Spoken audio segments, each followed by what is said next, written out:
ready for takeoff. We are cleared for takeoff. 5, 4, 3, 2, 1. Time to take flight in your community and in your life. This is Audio Airstrike. What's up, everybody? I'm Everett Hall-McNeill, and this is Audio Airstrike, episode 170. With me at this time, I have a very good guest. He's been a good friend of mine for many years. My brother from another mother, Seanessy The King, is with us. Hey, what's going on, man? How you been? I've been good, Everett. Thanks for having me on the show yet again. So much to talk absolutely. about. Yeah, it's a lot. You can see we got a pretty. This has probably been a while since I had a number of topics that's loaded in an array of different cases. So it's a lot going on, man. So let's get right down to it. In Atlanta, we know there was a spa shooting. There were 8 people that were killed, including 6 of those women being Asian descent. And the issue that I have with this is here we are once again, something that is an obvious hate crime. This guy opens fire at people just trying to make a living, and he decides that this is the best course of action for whatever. And I can't even think on that level because I wasn't raised that way. But apparently this devious human being, and I'm not going to sit over here and even mention his name because that's what I think of him. His name is not important to me. As a matter of fact, they need to, lock him up and throw away the key, in my opinion. He does what he does. There's protests going around to stop Asian hate, and I'm all for that. But the problem that I have with what's going on is can we get to a point where we get less legislation passed over some of the things when it comes to guns? Like I saw some of the, the different stuff that is going on, and I'm like, you got people just opening fire whenever they see fit. And another caveat to that is you have somebody who's happens to be of Caucasian descent just being, I damn near want to say pampered and just escorted peacefully. This man just literally just shot up a spa. Another dude who I don't think looks as Caucasian but still did a heinous crime in Colorado. And I'm looking at these two situations, and I'm sitting over here thinking to myself, what the heck is going on? Have people been cooped up in the house so doggone long that they have just lost their minds? I'm all for the protesting to stop Asian hate, to stop hate crimes as well. And it seems like every time I say that, the evil spirits and people just start to just rile up even more. Like, no, like being rebellious. Like, no, we're not gonna. I don't care. We don't care what you think. We don't care about peace. So it's a jacked up situation all the way around. And what are your thoughts about it, Sean? I saw an interesting post on social media that crossed out the hashtag Stop Asian Hate and changed it to Stop White Terrorism. And I don't know. I can't say that when I saw that post, I didn't feel like, I vibe with this, because it seems, without trying to offend any of your viewers or listeners who may be Caucasian, it seems every time there is a mass shooting of people of color, it's always somebody of Caucasian descent or has, a big percentage of Caucasian descent. And it's always heavily racially based for some reason. Now, there was an article that said, it may not have been racially based. It had something to do with him being sexually repressed. But at the end of the day, that wasn't just something like the article said. He didn't just wake up and say, yep, gonna shoot up this church today. That was something that was sitting in his head and stewing for a little bit. Now, whether it was that church for any particular reason, we'll never know because we're not truly in his head. We weren't in his head at the moment. But it does bring up question and concern to discuss the warped psychology of Caucasian males. Now all of us have some kind of warped psychology. Black men have a warped psychology that derives from us being in slavery for so long, as do Black women, as do Latina, African American women. All cultures have some kind of thing that their, group went through that is still implanted in them because, slavery, these harsh times that our generation, I wish I could say, were exempt from, but we didn't have it as brutal as our predecessors, came with us. This stuff isn't something that happens and it's like, oh, this happened on this date and there was no effect. This is how it affected people and that's the end. It stays with you. It runs in your DNA. There's a reason why, people of color, specifically Black males, feel uncomfortable when they get stopped or followed by the police. It's not just, oh, this is what we see on the media. There is a deoxyribonucleic acidic thing that connects us to our ancestors. And that's true for Caucasian males too. And I think there is a complex there oftentimes that, like we talk about privilege. When you're privileged, you can't really see certain issues because you're just like, in the same way as a Black male, I know I have male privilege.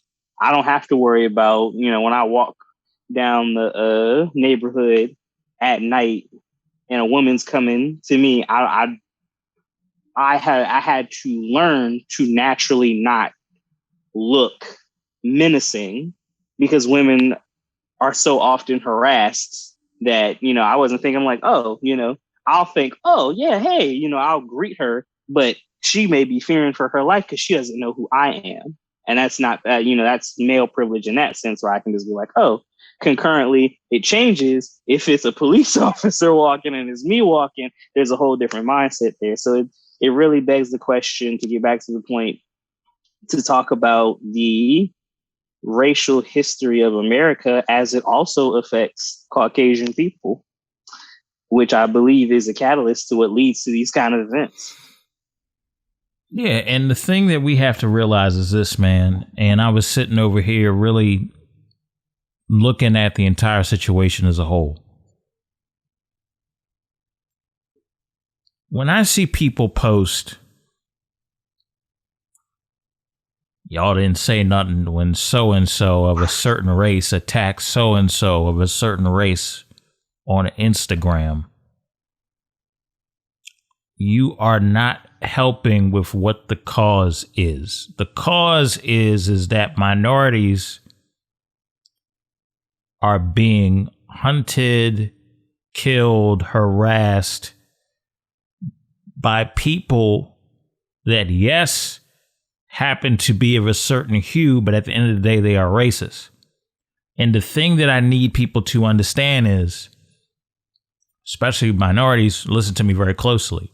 The thing that a racist wants is for other minorities of a certain color to go against other minorities of a certain color in an argument, for that to be a distraction so they can pick people off.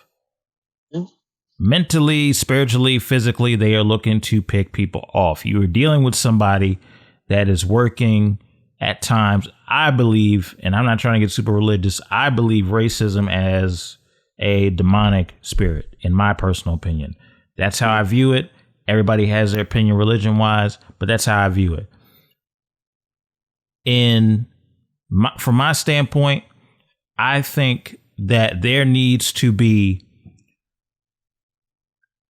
a gathering, a network, if you will, where if something happens to one minority, I don't care if it's Latinos, I don't care if it's Asian people, I don't care if it's Black people, every minority is out there in full freaking force. They want us to stay with our communities. They do not want us to network and fellowship. And if something pops off or something race related happens, it ain't just black people showing up. It's every minority in this country showing up.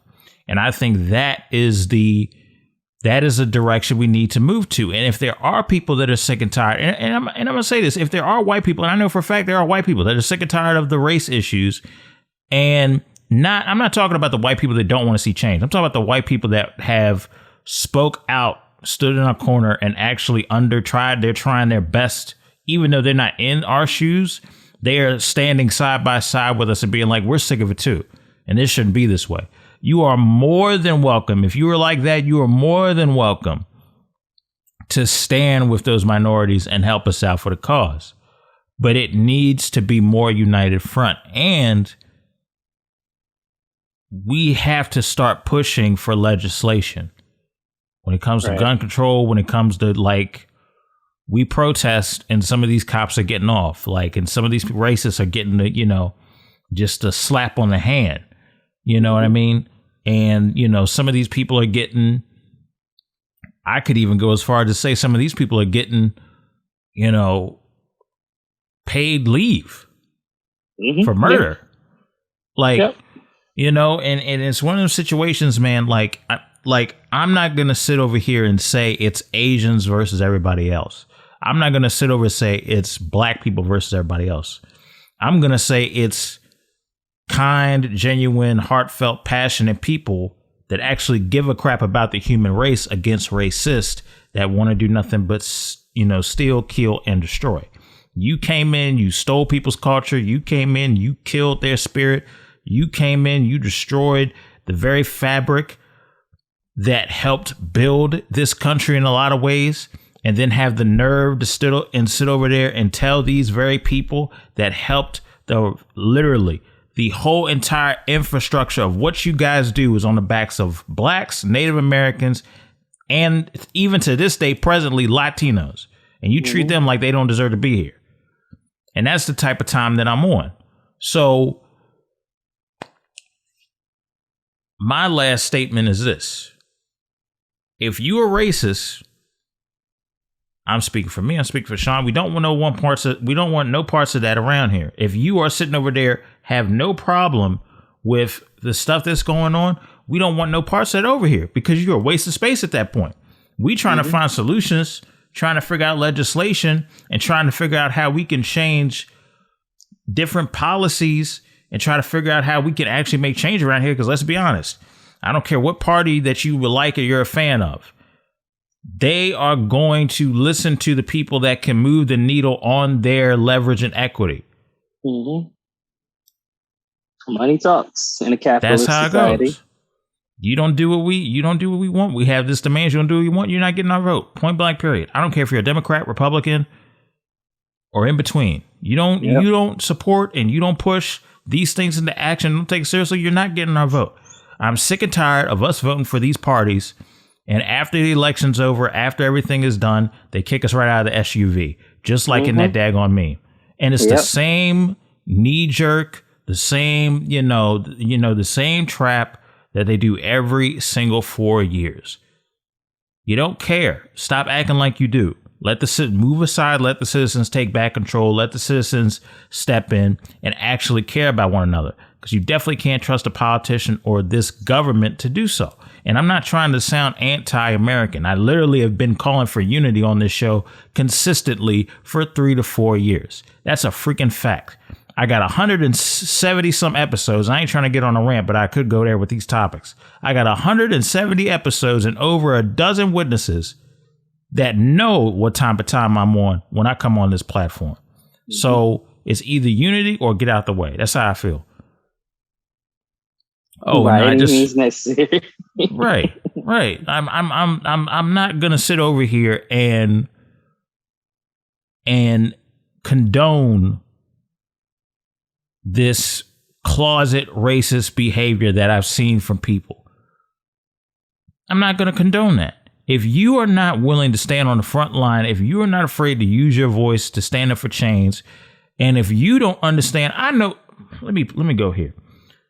You can't say the stupid stuff you say and you got people in your family that is the exact race of the people you're talking about. You can't do no dumb stuff like that. You can't do that. That's as far as I'm gonna go. Because I'm gonna start because I could send shots. I'm not going to, but that's about as far as I'm gonna go. So yeah, man, it's we need some unity. We need to come together.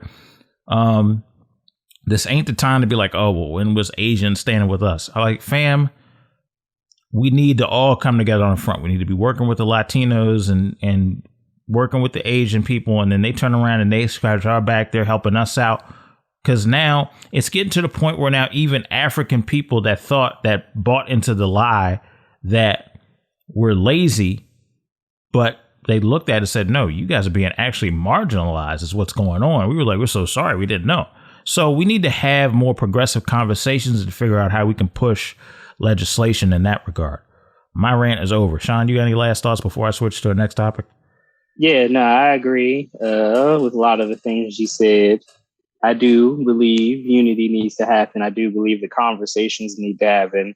But I also think people need to kind of get out of their comfort level. You know, we've been very closed-minded in how we have lived our lives, you know, religiously, spiritually, emotionally. You know, we live in a very me society. We internalize a lot of the things that happen. And sometimes we really just need to step outside of the me and turn the M upside down and make it a we thing. You know, there are some things that I just don't vibe with.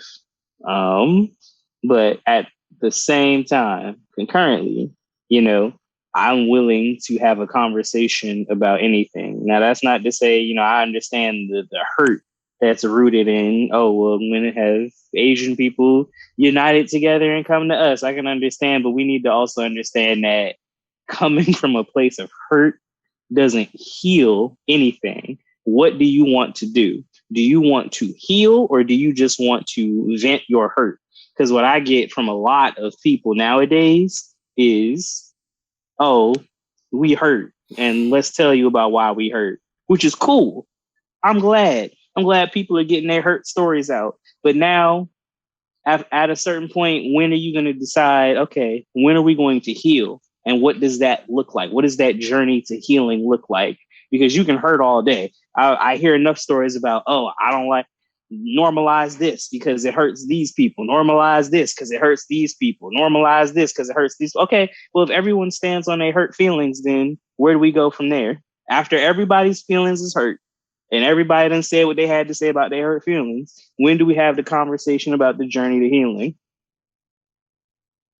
That's in everything. That's in racial relations, your personal interrelationships, your business relationships, whatever relationship you have. When are you going to stop standing off your hurt feelings and talk about the journey to healing?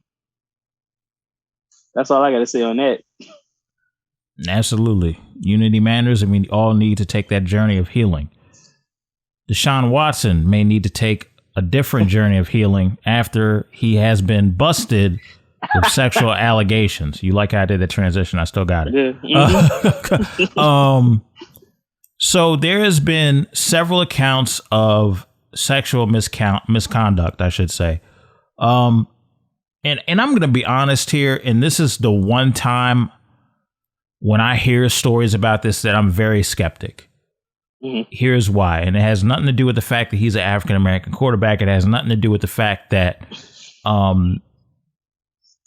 you know, who are these women? What were their intentions? This and this and that. Here's where I have a problem. Before all this, he didn't want to be with the Houston Texans. Mm-hmm. The organization as a whole has become, in my personal opinion, I'll let you guys decide that. I think a lot of sports fans will agree with me. It has become a joke. You let your wide receiver go. J.J. Watt is gone. These are prime time big players.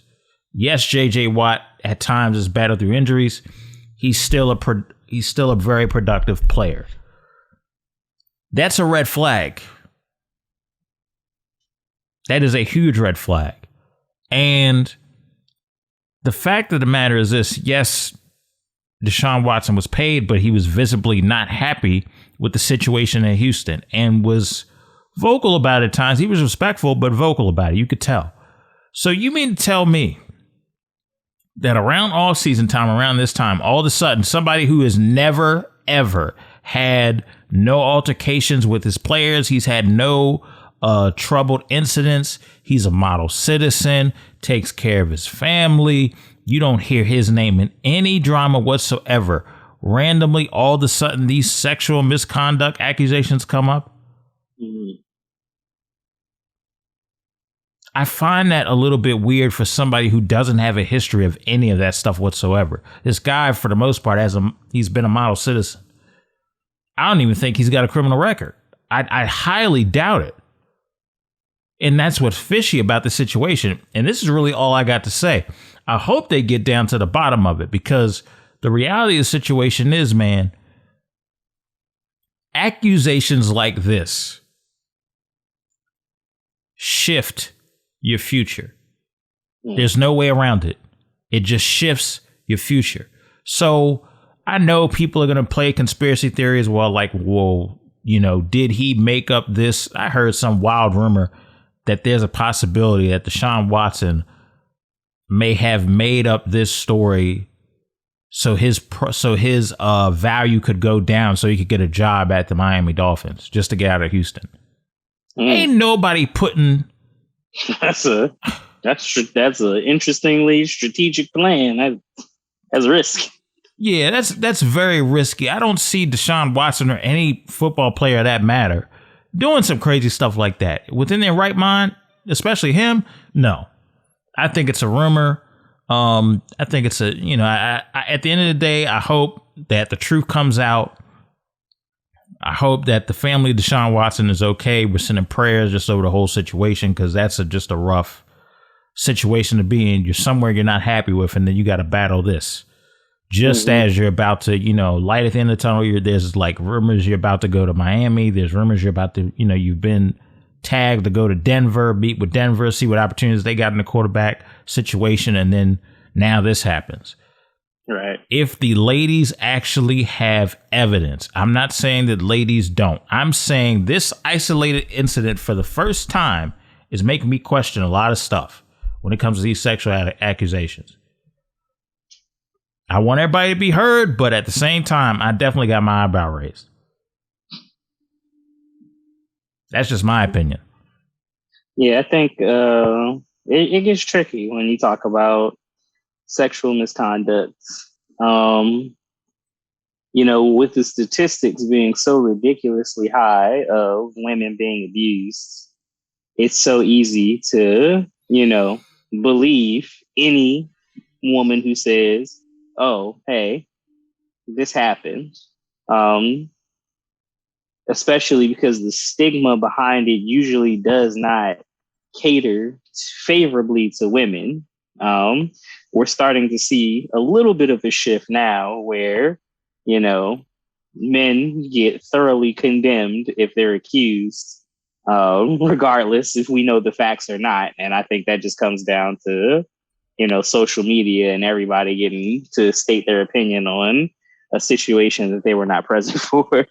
But as I know, many of our women friends would say, if I don't care what the situation is, if a woman says she was sexually abused, I'm going to believe her, because it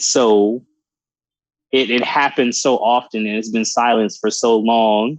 It can be hard for us as men to conceive that. So you telling me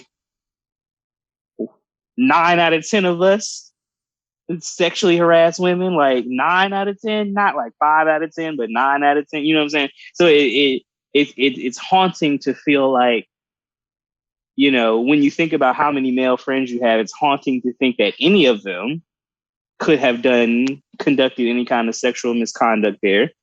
And I'll play devil's advocate in this sense, because I can speak, unfortunately, I can speak to conduct of mine in the past that could have come off as sexual misconduct. That that term is a bit of an umbrella term too, because, you know, the media we grew up watching was, you know, Disney movies where the prince pursued the princess and the tenacity of being a man, and, you know, women, you know, being showcased like, oh no, I like to be chased. So it's muddied up our relationship. So a lot of the things that, you know, I know me and some of my friends did was normal because that's what was portrayed, you know, even in music.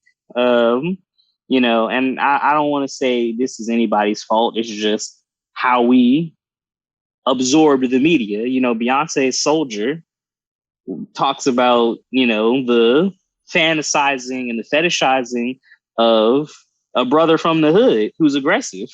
And I mean, there are many songs that are like that, you know.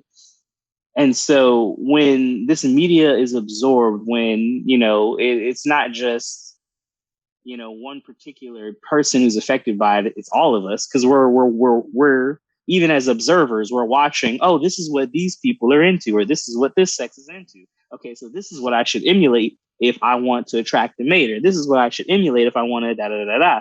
And that's a vulnerable time to be exposed to the type of media that we were exposed to. We were literally preteens going into teenagers when our hormones were the most active. So we're just copying what we think makes sense based off of what we see all the time. But there's no media that shows you, oh, talk to a woman like she's a person. You know, there were hints and jokes about it in certain shows, but our media never focused on it because the media we watch is more focused on the drama aspect, the comedy aspect, the, ooh, this is edgy aspect. And when you have children that grow up with only that and really no proper guidance, because we come from the generation of baby boomers who were wonderful for discipline, not so much when it came to mental health. So we're the generation millennials who are scratching below the surface of mental health. Problem is, we lack a little bit, and forgive me for any millennials I insult, I'm a millennial too, but overall as a generation, we do lack discipline in the way baby boomers had it. Now, whether that's good or bad is in your reflection of your own personal life. Are you happy with where your life is? If not, maybe you're missing some discipline things. If you are happy, maybe you found the right balance. But the truth of the matter is baby boomers were solid when it came to discipline, not so much when it came to mental health for the majority. I'm not saying everybody, because, you know, there were parents who knew what they were doing.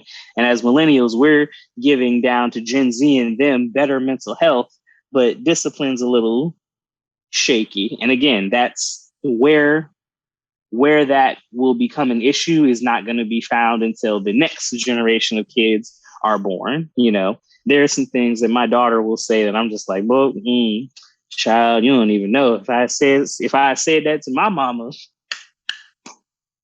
But, you know, not in the sense that she's trying to be disrespectful. She's just expressing her honest feelings in the moment. So it's about teaching people, okay, how do we tailor this message so you don't get smacked in the mouth? Right. Because not everyone's going to be like, oh, okay, I understand. That was an emotionally charged response. Here's how to fix it. Some people are just going to slap you in the mouth and going to be like, who are you talking to, bro? So, right. You know. Right. I definitely agree, man. It's a learning experience and a learning lesson all involved. Yeah. Also, what we have learned is that Samaria Rice, Lisa Simpson, mothers of Tamir Rice and Richard Fisher, respectfully, are slamming civil rights activists, attorneys, and organizations for allegedly exploiting the deaths of their sons. Ooh, they asked Tamika Mallory, Sean King, Benjamin Crump, Lee Merritt, and several others, including the Black Lives Matter organization, not the movement, the organization, to step down and stop monopolizing and capitalizing on their fight for justice and human rights. Where do we begin with this one? The The first thing I want to say is I want to speak from the perspective of the family. The trauma, the never-ending trauma that you face when you go through a situation like that is unimaginable. To turn around and see the pain and to turn around and see the fact that they are never going to be the same again. That family, I don't care how much money you throw at them, they're never going to be the same again. I was actually listening to Samir Rice, who is the mother of Tamir Rice. The interview, she actually got an interview with D.L. Hughley where she vented and talked about how she did not like the fact that Tamika Mallory was at the Grammys doing her performance with Lil Baby or doing her speech. And while, yes, it was eloquent and very, well spoken, as Tamika Mallory is known for being, none of the mothers were represented on that stage. She said, I didn't see anything that harkened back to us, that pushed the narrative even more to us. Yes, she had no problem with the Lil Baby performance, but the fact that she was bothered by seeing Tamika Mallory there practically by herself for that opening segment, it was like, okay, you're not going to bring the mothers beside you and talk and do that same speech. There have been criticisms of Shaun King. There have been criticisms of these activists. What a lot of these people are tired of is they're tired of the noise and no conviction. Mm-hmm. They are tired of these activists will come out, stand with the family, cop gets off with a slap on the wrist. This kid doesn't get justice. He gets taken out of this world. I'm left grieving and nothing is done. No legislation, no bill passed. I might get a couple memorials here and there for my son out of sympathy, which is well deserved, but I don't get justice. I'm still waking up and carrying on the hurt still. I don't get closure from this in a lot of ways. Mm-hmm. That is what is going through their mind. Now, I am not in close conversations with any of this activist, with any of these activists. I'm not in close conversation with any of these people. I know there's been criticism on Shaun King. Tamika Mallory, this is the first time I'm hearing criticism about her. And maybe it's because as she's becoming more prevalent and more in the spotlight, I think that may have an advocate to it. But all I'm going to say is this, and Sean, I'm going to let you have the floor after I say this. This is the last thing I got to say about this. Mm-hmm. Activists, make sure that when you stand in the gap and speak for the family members, this isn't a moment that passes. This is a building relationship, a lifelong building relationship. The work doesn't stop if you end up getting a conviction, which by the looks of it nowadays is a slim chance of that happening. Mm-hmm. But it doesn't stop there. You have to understand the totality of what they are dealing with. These are two mothers that are not getting justice for what happened. That's just two. We could name more. She probably isn't going to be the only one speaking out. There is going to be more. Mm-hmm. And I need the activists to understand what potentially might happen. Remember earlier when I said if a ruckus between people fighting for the same thing starts, the racist person will look at that as a time to strike in the midst of, I'm not saying that they don't have a valid point, but they will use that as an opportunity to divide, steal, kill, destroy again, manipulate. Yeah. In a high flash second. So activists, if you're going to stand in the gap for these families, please do it. I'm not accusing these people of anything, but that's just a message and encouragement. Please stand in the gap 100% and nothing less. Sean? I think we also have to start standing in the shoes of our oppressors. Like, what's the next move for, white nationalism or the racist media? How would you move next? Let me tell you how I would move. Okay, cool. There seems to be a stir about using the imagery of, these victims of police brutality. You know what? Let's stir up some more. Let's bring up all the names of the people who didn't get a campaign after them. They got a hashtag, but they didn't get a march. They didn't get a campaign. They didn't get this, that, and the third. Alton Sterling, Tamir Rice, Sandra Bland, Philando Castile, names we know off the top of our heads. How about the names we don't know? The names that aren't at the top of the list, the names in the middle. Let's see how those families are doing, and let's plant a seed to other people to talk about how come we don't focus more on these. You got to think of any way. Every time I look at a piece of content, I always look and ask myself, all right, how can this be divisive? Because 9 times out of 10, it was written a particular way to make you feel a certain thing. That's why, and here's my plug, as I plug it all the time. We need to start teaching rhetoric and psychology in schools from the K-5 level to the college level, because it doesn't make sense that every human being is born with 2 things that are integral to survival: your mind, psychology, study of the mind, and rhetoric, study of communication. Everybody has thoughts and everyone has a method to express those thoughts, whether they're verbal, physical, that's just 2 things we are automatically born with. And we literally base our entire lifestyle on expressing those things until we die.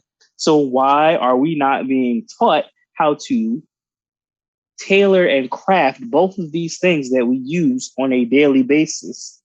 Because it's easier to just tell people what to think, tell people what to say, so you can be in control. So we need to do better at paying attention to the functionality of our minds and our communication, which means we have to study other people. We have to study our oppressors. We have to study other cultures, because we have to know this world, back to the me thing, it's not your individual world. You share it with billions of other people. And at any given time, you could get surprised just because somebody thought, common courtesy was different on a different day than you did, or just because they had a bad day. And to trace it back to the, parents, that's hard. That's hard to wake up every day and see people profiting off of the death of your child, and you don't get a say in it. Think about how many people have made money off of Black Lives Matter this or Black Lives Matter that, or, using Tamir Rice's face on something, or creating T-shirts for Tamir Rice, but the profits don't go to the families. It just goes to somebody else's pocket. Not even a small percentage. What I'm going to say to the activists or people who call themselves activists, make sure you're not capping. Don't cap. Are you doing this because you actually care about the cause, or are you doing it because you want to be a notable influencer in the cause? Because there's a difference. If you just want to be a figurehead, which a lot of people do, they just don't want to admit it, then say that. Say, I just want to be a figurehead. I just want to be a sounding board. I don't want to do any of the actual work. I just want to be the person who gets people riled up. But if you're actually down to do it, then like you said, it's a commitment. Are you in this to get justice for Tamir Rice's family? Are you going to stick with that case and always provide help and resources and whatever you can until there's justice found? Or are you just doing it because, okay, Tamir Rice is trending again. This is cool. I'm going to do this. Who else is trending? Oh, I'm going to do this. I'm going to do this. Are you going to keep making profit? Are you going to keep making profit and progress? Because it's tiring at this point. It's cool that you're making a profit, but the people you're profiting off of aren't seeing progress. And that's what they believed in you for in the first place. So that's my thoughts on that. Is this the hill you want to die on? Because truth be told, you have to be willing to die. And a lot of people are like, oh, well, why does it have to take all of that? Well, look at all of world history. There were people who had to die for change. And, you know, people think that every person who died wanted to die. There were plenty of people who wanted change but didn't want to die. But it was the sacrifice that they made because they believed in the cause. So don't cap. Yes. Yeah, No definitely cap. don't cap. Definitely do not cap. I want to bring this topic up, but I'm not going to stay too much on it. Little Mama wants to start a heterosexual rights movement to advocate against the bullying heterosexuals allegedly face from the LGBTQIA community. Mm-hmm. All right. So I'm going to start off unpacking this. If you're going to start a movement, there has to be, what is the mission statement? What is the cause? What is the actual goal that you are trying to accomplish? You just starting a movement that counteracts another movement with no sense of regulation, regard, like it just seems kind of messy in the long term. Here's something I will say. If she came out and said, I want to do kind of a heterosexual movement where we are in communication with that community so we can learn from each other and grow, and we may not understand one another, but we just want better education between the life of somebody from the LGBTQ community and also get better understanding and education on that. I think if she went that route, that makes sense. But, you know, when you sit over here and you say the bullying the heterosexuals face, I don't know if it's necessarily bullying. Here's something you got to understand. Back in the 90s, right? People were saying the F word out loud. Back in the 90s and how me and Sean were growing up, people were saying that out loud. There was no respect for people in that community. None whatsoever. I know people that were called that back in the day. So we fast forward to now.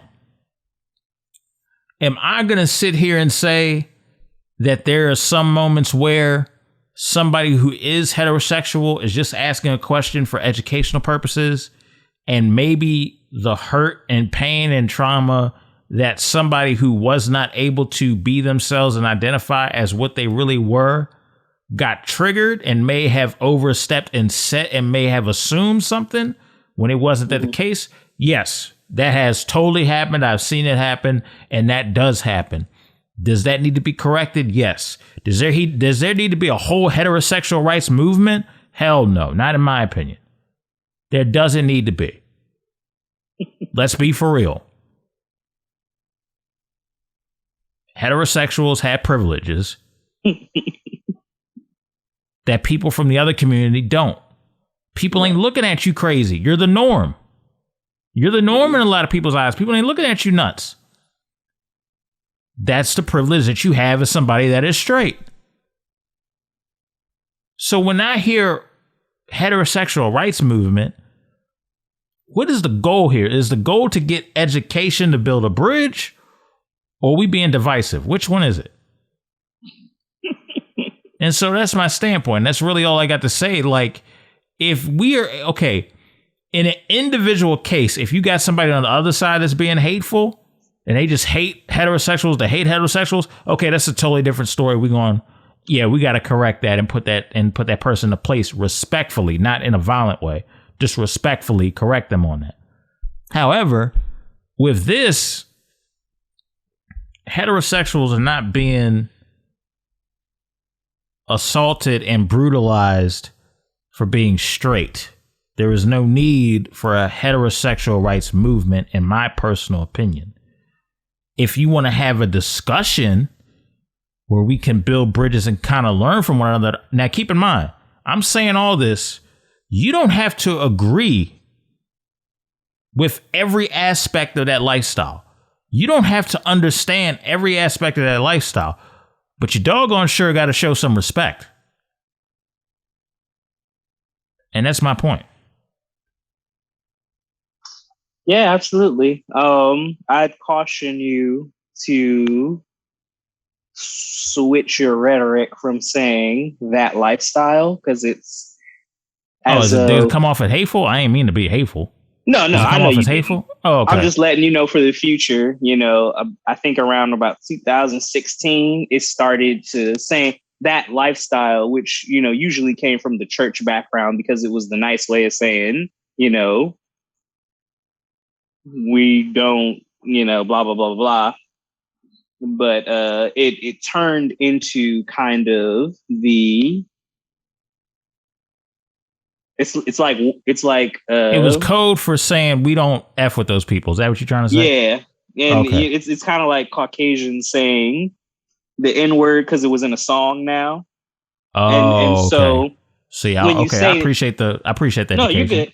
But yeah, so when you say that lifestyle, it comes off as, oh, you're attributing, this the sexuality thing to like a choice. You know what I'm saying? Like they choose to be this. That's how it's gotten, the rhetoric has gotten mangled up. So when you say lifestyle, people get really like, what do you mean lifestyle? Are you saying they chose this? And then it just starts to escalate. So just the hot tip for you for the future, because I don't want anyone to come back and say, oh, did you hear Everett says the lifestyle? Yeah, next thing you know, they'll be coming at me. What you mean? I'm like, yeah. It'll be the one episode that they watch and they're just like, oh, so right. Everett is yay bashing on audio airstrike. Right. So, you know how people can be. And to follow up on that point, let's just be honest, and if it hurts y'all feelings, and I say y'all like the viewers, all viewers, if it hurts anybody's feeling, I apologize, but I'm gonna just be honest. There are hypocrites in every community. There are hypocrites in the gay community. There are toxic and violent people in the gay community. There are trolls and people who want to just take advantage of the situation. And that's not to say that's everyone. By far, it is definitely not. But, as far as the little mama thing, if you're going to come out and say you want to start a movement for a group that's been the majority, then you need to not sound like an petulant child. And I don't mean that in a mean way, because I read Little Mama's post. She said, not all of you, some of y'all act like da da da da da da da da. And, is Little Mama wrong in that? No. But if you're going to start a movement around it, then it needs to be about, oh, okay, guys, I've heard, we need to know what your personal experience is. Okay. Have you, Little Mama, experienced LGBTQIA plus bullying because you were heterosexual? Because we have to remember something. A lot of people clown Little Mama not because she's heterosexual, but, for other reasons. And I won't speak on those reasons. We all know them. Anybody watching knows them. If you don't, look them up. Look up Little Mama / Bow Wow. That's all I'm going to say. People in the LGBTQIA plus community have literally been bullied, killed, maimed, literally treated like garbage because of their sexuality.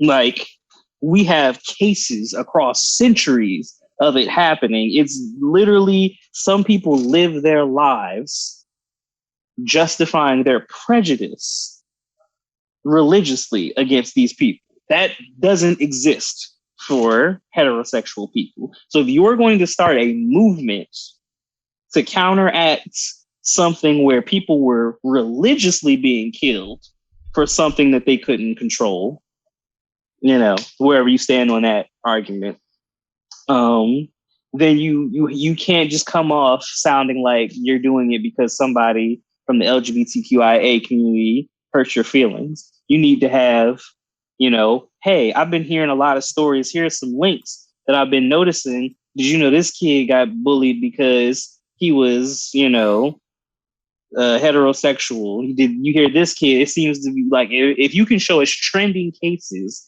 of, it seems like LGBTQIA plus people are bullying heterosexual kids because, etc., then that's something people can get behind. But right now, with the post that she had that I saw, it just sounds like, couple of gay people or people from the LGBTQIA plus community hurt your feelings or said something disrespectful to you, and you decided, okay, well, I'm tired of all this bullying that's happening, so I'm going to show you guys. Is it a movement or is it your feelings? And there's a difference there. A movement does start from personal feelings, but a movement grows from personal feelings and becomes about other people. And right now, I don't see that from Little Mama. Now, if she ends up providing some links and some tea, and she's just like, look, here's 100 people who were killed by LGBTQIA plus people in the past month. It's a growing rise. They're trying to kill us. Then, okay, then maybe we need to, get together and have a conversation about why these things are happening and put some protection in place for everybody. But as far as starting a movement against straight people being bullied, that's like that's the sexual equivalent of white tears sometimes. Like, that sounds like to me. I can't, I don't like to mix sexuality and race, but that is what it makes me think about. Like, I just can't imagine. So, but yeah, if it's a movement, if you want to start a movement, then you need to have hardcore facts, and you need to come off with those facts so people can get behind your message, because you're talking about a group of people who have been marginalized for centuries, killed religiously, emotionally. Like, still to this day, we can't even unify as, Black men, because we're still on the, that's kind of suspect, or that's kind of on the down low, or that's kind of this. Like, when your race finds an issue in the male community with hugging because they don't know how to perceive a hug, hug. Right. Come on now. We got bigger problems. I'm sorry. So. Right. It makes sense. It definitely makes sense. I'm only going to spend probably like a couple sentences on this topic. Justin Bieber ripped some MLK clips to put in his new album that had nothing that I listened to the whole album. It's a nice album. I am not bashing the album. The MLK stuff felt out of place. I guess now I'll give him credit for this. I'm kind of shocked he put it in there, because the whole album did not go with, in my personal opinion, with any of them MLK clips. I mean, but Bernice King appreciated for him doing it. So, I mean, hey, I guess that's the thing. Bernice, if you watching this, did Justin cut you a fat check? Is that why you said that was cool? Be honest. Like, I'm not going to judge you if it's the truth, because fat checks is fat checks. He didn't cut me a check. I just found that out of place that you would put MLK clips on an album. That is something I will say. That was out of place. There was nothing on that album. There was no civil rights sounding track on that album to make you put an MLK soundbite, 2 of them, on this album. Your thoughts? I just thought it was out of place. I'm telling you, they cut Bernice King a check. They asked Bernice King, hey, can we use this? And she was like, what in this album is about civil rights? And they were like, 45 million. Yeah, you can use his quotes. Yeah. He would have wanted it that way. Because, when you think about it, he wanted unity for all people. So why, it should be good for, because, and Justin Bieber is like the president of the white community. So yeah, the quotes still go in there. Mm-hmm. Yes, BERNICE. Yeah. And I can deposit that today. She got a cut. She had to have gotten a check. Yeah, she definitely got a check. Ain't no way. Ain't no Miss way. King, no disrespect, Miss King. If you ever end up watching this, it struck me as odd too, because I did not hear. I only listened to one song, so I can't speak to the whole album. But the song I listened to had nothing to do with the quote that was at the beginning. So I was just kind of like, "Is my man just talking about a hot girl, or?" Because this it was very out of place. I would not put that on an album. If his album was talking about unity and bringing races together, that's a totally different thing. And if you put that on there, fine. I listen to that whole album. Ain't a damn thing on there about civil rights. Yeah, that confused me. I'm gonna chalk that one up to me just getting old. I'm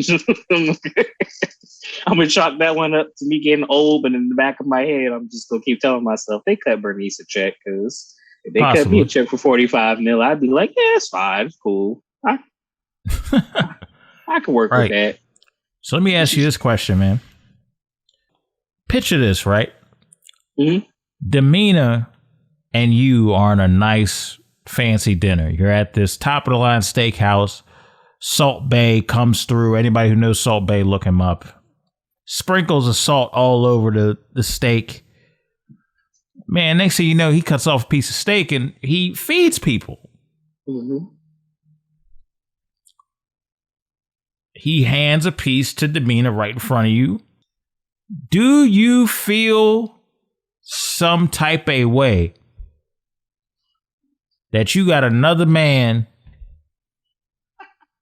feeding your wife steak that way? I just wanted to know. So yeah, I'm not against the showmanship of, if you feed your customers steak, because here's the thing, man. You just fed my wife some steak. I know you about to feed me some steak too.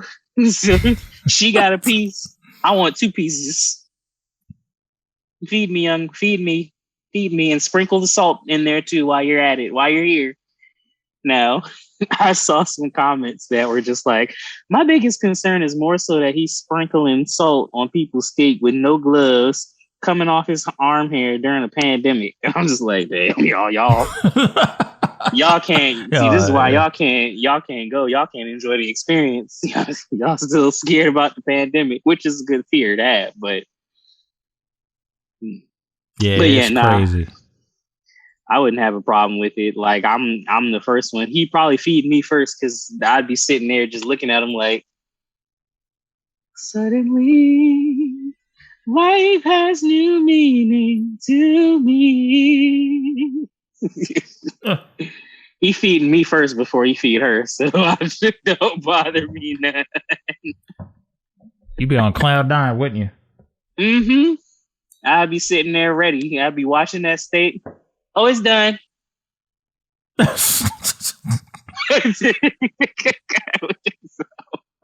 I'm not the right person to ask, because I'm getting fed first. Fuck her.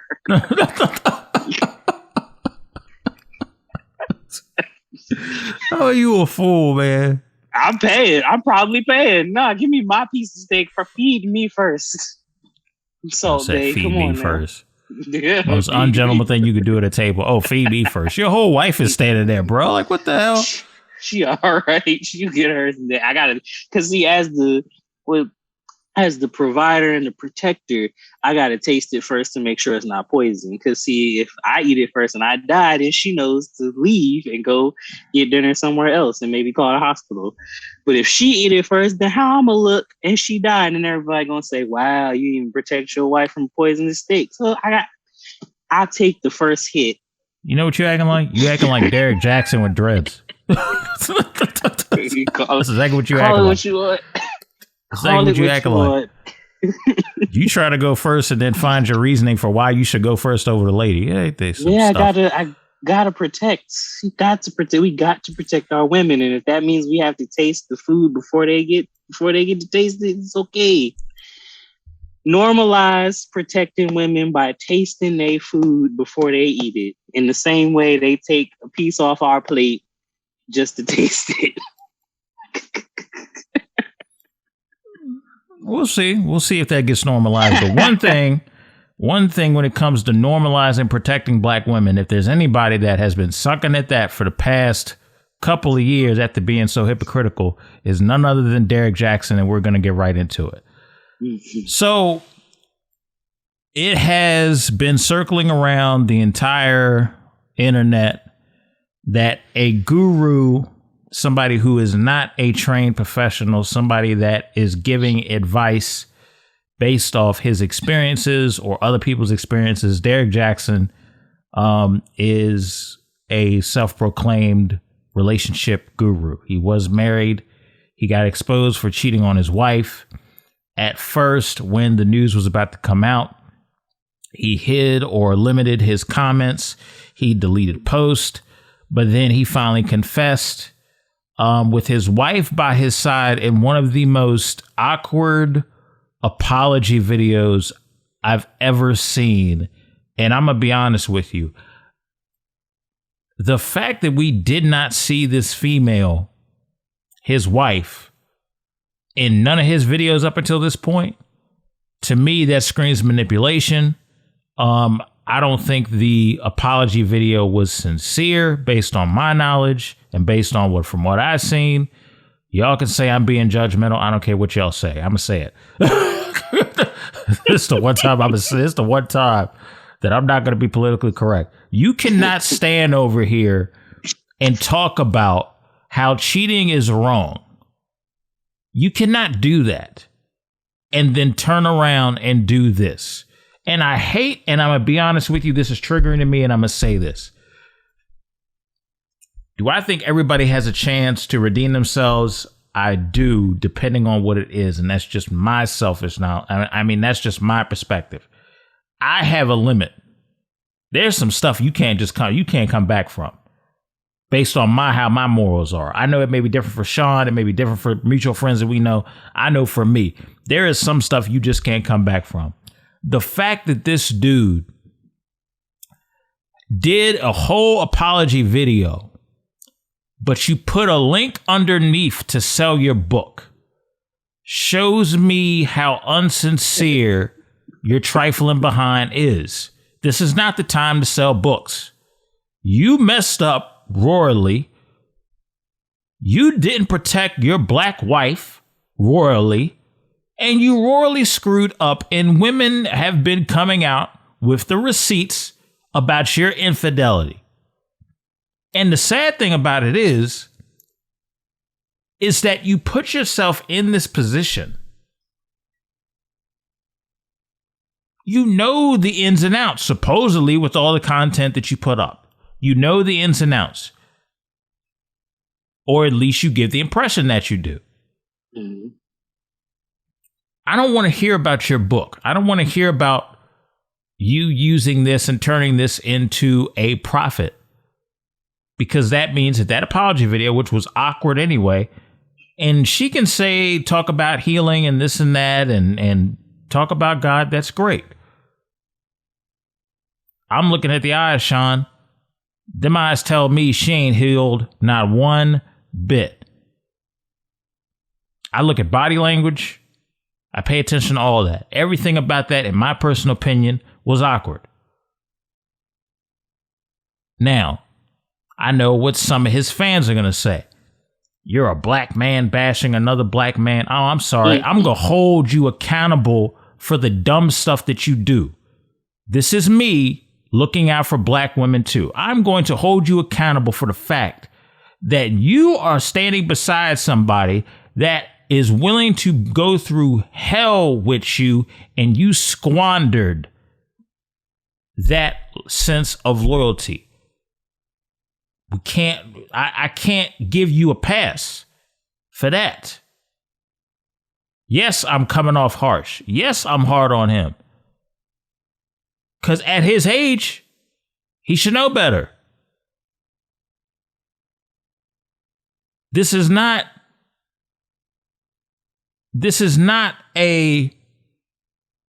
we're sitting over here, we're trying to hold this man to the fire. It's called about accountability. And sometimes a lot of people want advice, but they don't want accountability. Mm-hmm. A lot of heads want to come over here and give advice and give the game, but they don't want no accountability when they're doing dirt. This dude did dirt, and you're going to be held accountable for it.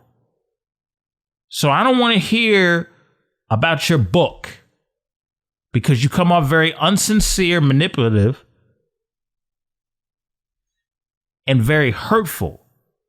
And I'm going to say this to his fans.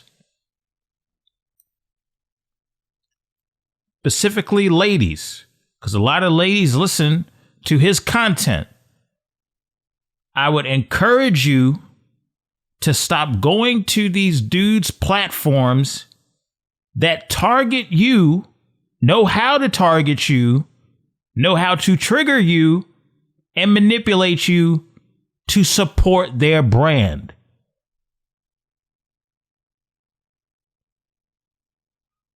Do your own due diligence. Stop going to these so-called internet relationship gurus that think they know everything.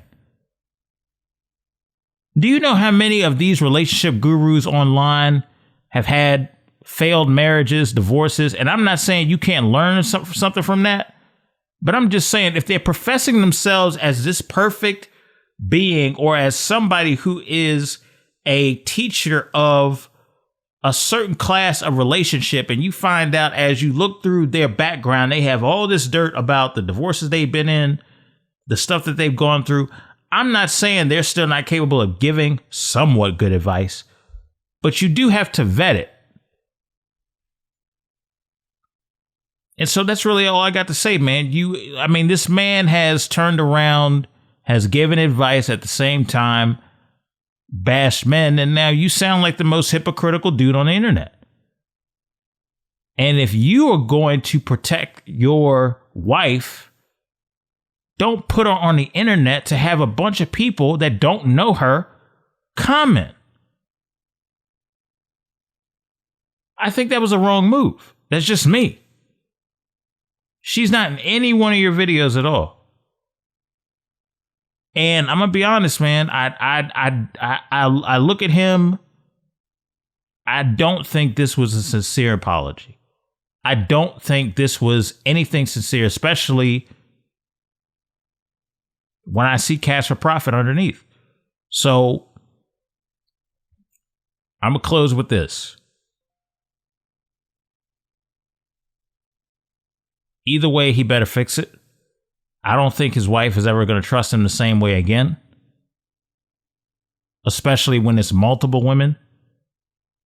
So now you bringing their sloppy seconds into your wife's space. And then you have content where it's talking about uplifting women.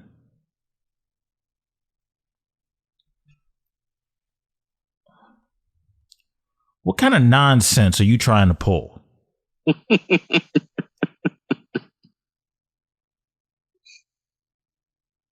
And most men are seeing through this, because if you say something with a certain level of diction, almost like that you're immune, that you're better than or perfect,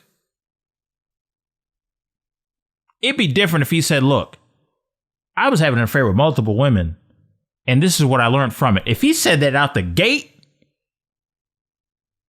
it's more sincere. It's more heartfelt, because he's expressing, I'm not perfect. I don't have all the answers. This is what's really going on. Not you having this very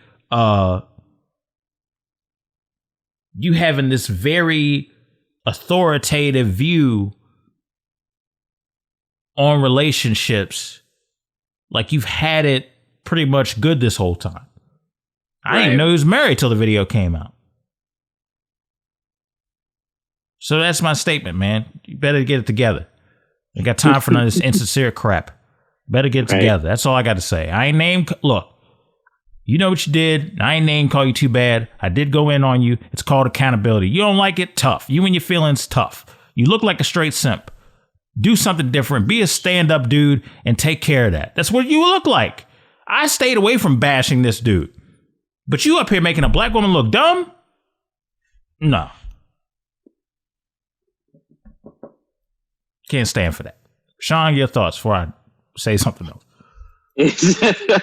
It's always tricky looking at situations like that. Even more so tricky now that I'm married. My parents, who have been married for years, happily married, never, at least never to me, I've never witnessed any kind of discourse in their relationship. And that was always because they focused on, each other. And I remember right before I got married, I didn't expect my mom to tell me this, but my mom told me this, and she was just like, you just have to remember that you made a commitment to that person, sickness and health, through everything. That being said, there are going to be some times where you feel like, oh, this is too much. I did not sign up for this. But you always have to remember why you got together in the first place. So it always resonates with me because, yeah, there have been times since I've been married where I'm just like, this is what I signed up for. This isn't even fair. I'm only one person. You know what I'm saying? There are times where I'm so emotionally overwhelmed that it's kind of like, I don't know what I can do. Was it a mistake to get married? Am I not built for marriage? It's just things happen. Sharing a space and sharing a life with somebody is not something to be taken lightly. A lot of people think of it as this delightful thing that you do with somebody you like more than other people. And so because you like them more than other people, it's probably a perfect union to happen. But if you want to find out quickly how much your perceived pedestal opinion of somebody can change, then marriage will teach you that. Marriage will teach you that there are flaws within a person that you never expected. There are idiosyncrasies that you never thought would bother you until they do. There are opinions and, certain things that will be said or done that rub you the wrong way. And you have to be willing to communicate those things. You can't be the kind of person who's just like, oh, that bothers me, but I don't want to say anything because it might start an argument. I'm going to just handle my business over here. You always have to be communicating. And it's easy also to sit up here and say this on a podcast, but there are times where I can't communicate and we have to find a way. It's work. I was saying, if you are not getting married for any other reason than to serve your partner, don't get married. Because you're getting married, you are probably getting married for not the correct reasons. And why you're getting married is completely up to you. Just be sure that I'll rephrase that. Be sure that you are both on the same accord. Because it's all fun and games until you see who that person is when their family member dies. When you see who that person is when they have a chronic illness. When you see who that person is when you're raising children. You're seeing different facets and you're seeing an evolving person for the rest of your life while you too are evolving. So as far as that whole thing with homeboy and his wife, I didn't even really know about him until you told me we were talking about him on the podcast. I was like, who is this guy? I was like, oh, he gives relationship advice. Oh, he been cheating the whole time. He been giving relationship advice. I mean, if anybody would know. Do you see if why anybody now? Would know, be a cheater. Right. Now, Sean, when I sound like how I sound when I was holding him accountable, you royally screwing up. If I sound like that, you've heard me with a sharp tone like this. It's nuts, right, man. It's freaking ridiculous. Yeah, it's hilariously ironic. I want to be. I can never speak for a Black woman ever. When I saw her, I just saw somebody who I don't even think she enjoys being on camera. I would say that's why she was never in anything. Because you could, and then I think what bothered me too is a lot of people were clowning her for being in a bonnet and this, that, and the third. Now, I don't know if that was something that, maybe he is super manipulative and got her like that, or if she's just at peace with who she is and she don't care, like she's just like, oh well, yeah, I'll go in this video to help you clear your name, but I'm not dressing up. I'm not finna be on there with like a big old ring on my finger and being this. Like, you cheated, me and you, because they hashed it out. The two of them hashed it out. What we're seeing is just what they decided to promote. And people forget that when celebrities or anybody you like or follow or whatever, they're putting out a video. There's stuff that has been said that you're not getting. They have to click record. They have to think about what they're going to say. They have to go and edit it.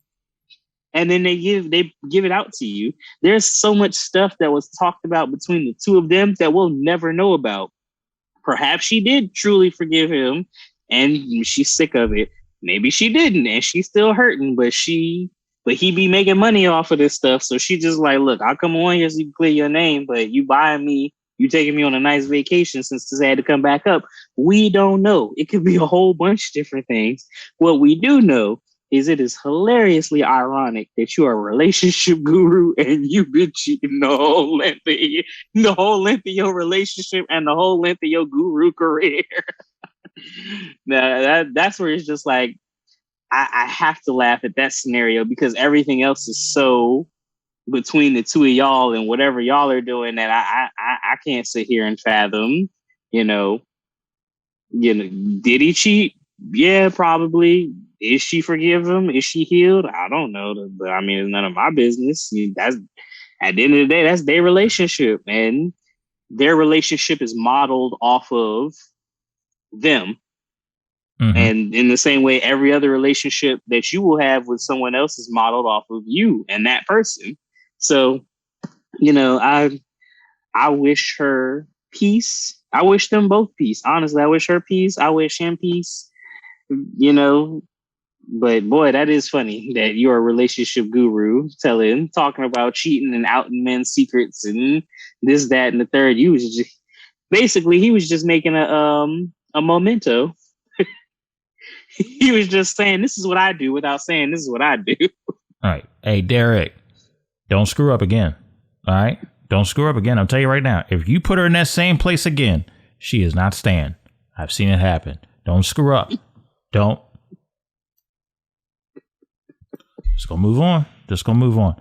We're going on to our friendly fire segment, and it's basically commenting on shocking behavior in one sentence. The first topic is a California man is sentenced to 212 years after drowning a disabled son for an insurance payout. Thanks. Here's my one sentence. You deserve it.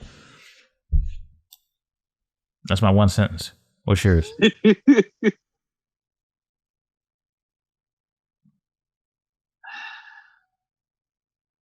What happened, bro?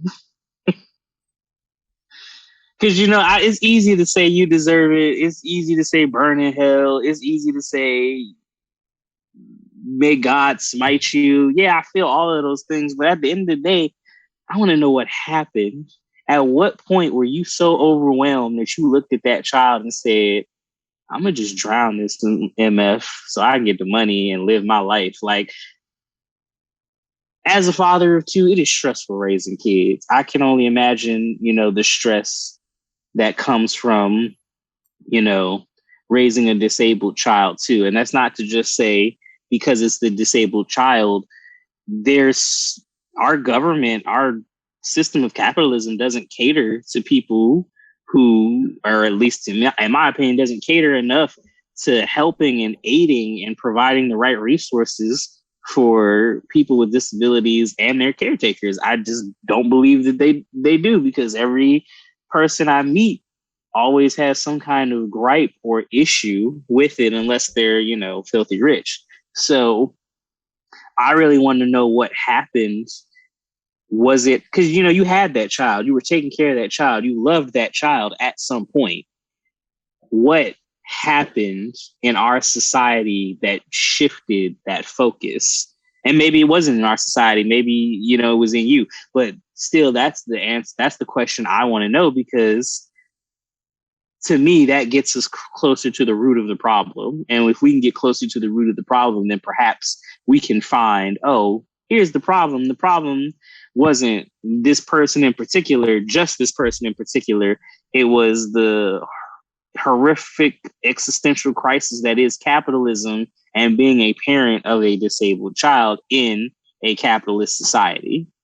You know, Yeah. I completely condemn an action like that. But, you know, after I've condemned it because it happens too often, I need to know what is pushing us to this point, what is pushing us to this level of apathy where we can literally in our heads decide, yep, this child's gonna die because I can't do it anymore, or for whatever reason, because I don't like it, because I don't want to do it, or whatever. But we need to get into that mindset so we can figure out where it's derivative of. I think, you know, we run into, and I know I said more than one sentence. You said a whole freaking paragraph. You said a first page. This is Friendly Fire segment. It's one sentence. My bad. My one sentence is what happened, bro. I just felt I had to explain that because I didn't want people to be like, what kind of weird one sentence is that? Yeah, but I'm going to just switch gears here to Miami Beach. Miami Beach declares emergency for a spring break curfew. Basically, people were wilding in Miami Beach to the point it caused a curfew. We've seen videos of what it's like out there. I'm going to say this. Y'all are reckless. I don't know what else to say. Y'all are reckless. Y'all need to get that together. Sean? One sentence. Y'all wild. Yep. That's what I'm going with. Y'all wild. Another topic that has come up, and I can't believe this is one of the wildest stories. So, DoorDash, a lot of people who use it this pandemic. Apparently, a DoorDash driver held a customer's food in exchange for sexual relations. Now, come on, bro. If there was ever a sexual assault accusation or making that advancement, fam, this is it. Yeah. First thing, oh my goodness, I'm gonna let you do two sentences because the story is that wild.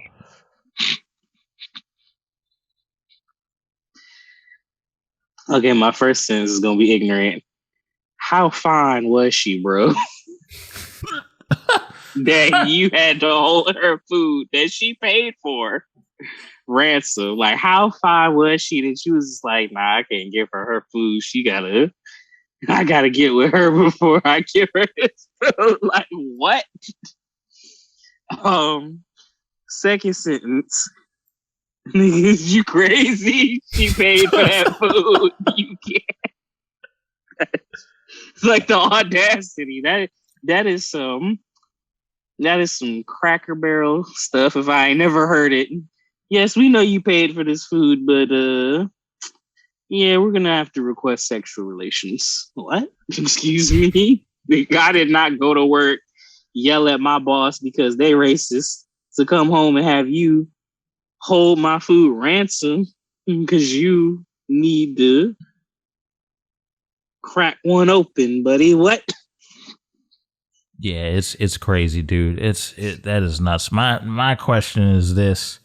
My sentence, I should say, is this. You know you're wrong. And also, what were you thinking? Like, it's like, come on, man. It's crazy. It's nuts.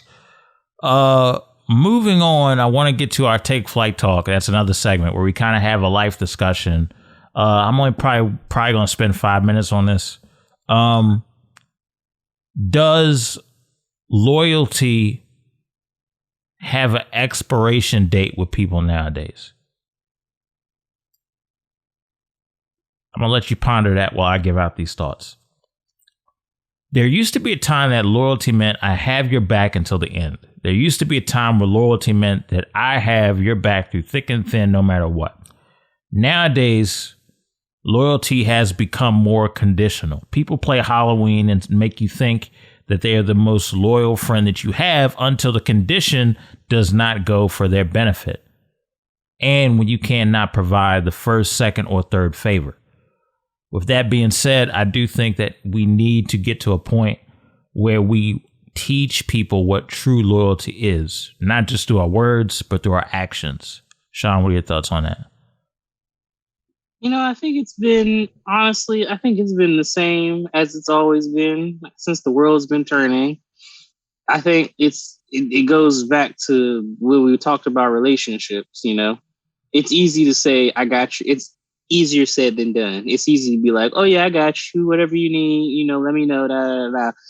And then when the time comes, you ain't got it and you don't want to have it because you're going through your own stuff. Like I said, we're social creatures, but we're inherently selfish because that's just how it is. That's how our genetic makeup works. Our cells are designed to survive or, and then if they survive, they split and then they, multiply, whatnot. We're the same way. We're trying to survive. So, when it comes to loyalty, I think it's just a matter of having that communication on what does that mean to the person you want loyalty from. For instance, as a content creator, do you want people to engage with your content? Well, you need to let them know that. What does that look like to you? What does engagement look like? We have to have that clear conversation because sometimes people can look at something and really enjoy it,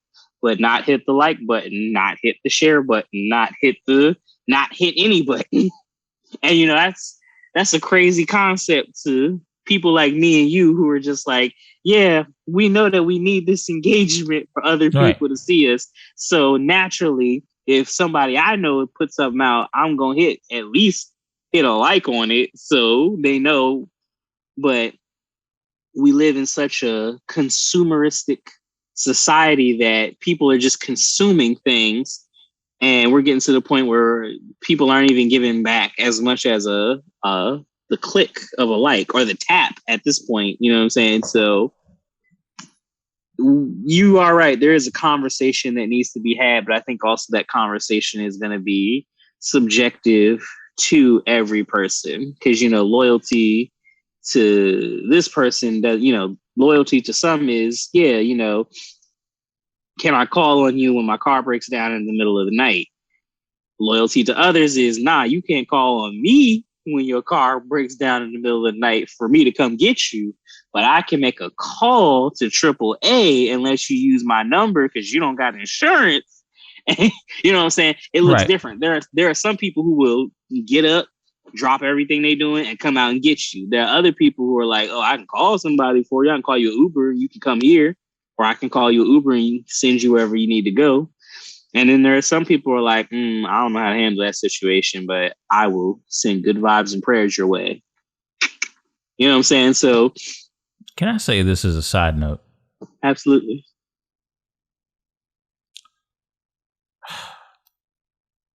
I've had people say sending good prayers and vibes your way. And depending on the person it's coming from, I take it as valid they're actually going to do those things. But then when I hear other people say it, sometimes it feels like a cop-out, like... Definitely. You know what I'm saying? Definitely. I hate to be that dude, but sometimes it feels that way. It is. Sometimes you just ain't got nothing for that person. Yep. Yeah, I've done it before, but I actually do say a prayer, like a quick prayer before I move on. But like I say it because it's like I feel like I gotta say something because dang, that's rough on me. But I ain't got anything I can do for you. Sometimes all you got is prayer and good vibes. And if that's what you got, then that's what you got. And some people say it because it's the pressure to acknowledge a situation because you kind of know that person. But like I said, it's subjective for everybody. Everybody's situation is different. Everybody's day is different, but it is a conversation that needs to be had because you get into the danger zone of expecting people to be loyal in the way you want them to be, and they might not know what that loyalty looks like. For instance, there are tons of people who can come running to me to talk and vent about their personal problems and get good advice. But those tons of people, when it comes to my personal problems and advice, I can probably name, this is actually stretching it. 5 might be stretching it. You know what I'm saying? But I would say, dang, you know, these people really aren't my good friends because they're not here for me when I'm sad and depressed and need someone to talk to. But I also try to tailor and understand that, is this somebody who could give me advice? Or, you know, I'm used to dealing with a lot of heavy emotional baggage, which not everybody is. So a lot of people just kind of look at you like, I'm so sorry, I wish I knew what to do. Right. And you just kind of have to know who are your ride or dies and who are your flag wavers. Right. Who will stand in the ring with you and fight and throw punches versus those who will cheer you on. Because both people are important. You need both. Right. So you just have to decipher who's who. Yeah, that's definitely true. The last topic that we're going to get to is an update on Delonte West, who is a former Dallas Mavericks basketball player. You know, he was kind of, you know, down. He was kind of on the ups and downs in terms of addiction and stuff of that nature. And it's, you know, his story kind of went viral, especially when Mark Cuban got the heads up about it and decided to use his resources to help out a former player that played for his organization. The update with him now is that he now has a job at the same facility that he was getting clean in. He now has a job at the Rebound Therapy Center in Florida, which is the rehab facility he attended. Dallas Maverick owner Mark Cuban reunited West with his mother in September. They have stayed close in contact. And that is a positive note that I want to end this on. That is super, super happy. I mean, that's a happy ending, man. Like, to go through what he went through and stuff of that nature, you can't ask for anything more. A lot of people are not reporting this. I wanted to end this with some good news and stuff of that nature. This is very, very awesome. I'm happy for him and the family. Same, absolutely. Congratulations. Continue to walk and live and find that peace. Yeah, absolutely, man. So that is pretty much it. Those are all the topics. Sean, I want to thank you for coming on once again. You know you're always welcomed on this show. I told you that countless of times. Yeah, man. So go ahead and plug where they can find you at. If you got any new material on the way and stuff of that nature, the floor is yours. Absolutely. Thank you so much for having me. It is always awesome to be a guest on Audio Airstrike. And as always, I'm always proud of you, my brother, for what you're doing, not just because you are following your dreams, but because you are consistently growing. I remember back when you were trying to figure out, you know, if this was going to be a thing. And not only is it, but you keep growing with new things, new lights, new materials, new topics. Like when you sent me that sheet, I was like, okay, you got links, you got everything.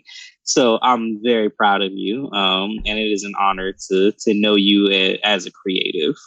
For my stuff, a lot of you may have noticed, and for those of you who haven't, Seanessy The King is no longer got his content on YouTube. I'm doing complete channel rebrand and deciding if I'm going to keep Seanessy The King or change it into something else. But when everything gets re-released, it's going to be a lot more polished and new. Been finding myself as a content creator all over again. So grateful for where I'm ending up. But what I will plug for now is my business page, High Resolution. That's HIGHRESOLUSEAN. It's like high resolution, but instead of TION, it's SEAN. You can find me at Instagram, Facebook, and then that's also the name of my website, www.highresolution.com. That's where I have been posting a lot of my business, but also a little bit of my creative endeavors. So if you are in need of any video production, or if you're just looking to collab and do some real fun stuff, you can check me out there. Or you can just follow some of my fun personal stories on Seanessy The King on Instagram. And that is it for me. All right. Well, with that being said, this has been another edition of Audio Airstrike. Sean, thank you so much for coming in. I definitely appreciate you. Absolutely. I appreciate you too, brother. All right, guys. Well, with that being said, make sure that you guys like, comment, and subscribe to our YouTube page at Audio Airstrike. And also, always engage with us. We want to know what you guys are thinking. So, yeah, feel free to comment. Send us any stuff back and forth. Be respectful or get blocked. No, I'm playing. I'm just joking with y'all. I could take a joke. I'm just playing with y'all. So yeah, definitely, man, engage with us, talk with us. We definitely love the Discord and trying to learn and figure things out. With that being said, make sure you follow us on all podcast platforms, and we'll see you next week. Y'all take care.